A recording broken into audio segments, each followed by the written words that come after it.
अस्सलाम वालेकुम।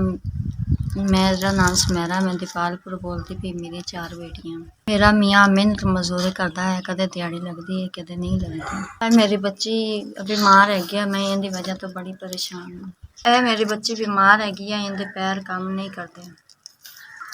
इहदी हर हफ्ते दवाई लियावनी पैंदी है। मेरे मियाँ दी कदे दिहाड़ी लगदी कदे नहीं लगदी। जे अगर दिहाड़ी लग जावे तो मेरे बच्चे कोई चीज़ नहीं खा पैंदे।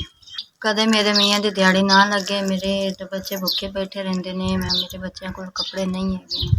कोई ऐसा टाइम होंदा है घर विच आटा नहीं है, खंड नहीं है, घी नहीं है, पत्ती नहीं है, कोई चीज़ भी नहीं है कि मैं बच्चों को किवें खिलावां। 5000 मिल गया, शुक्रिया मेहरबानी।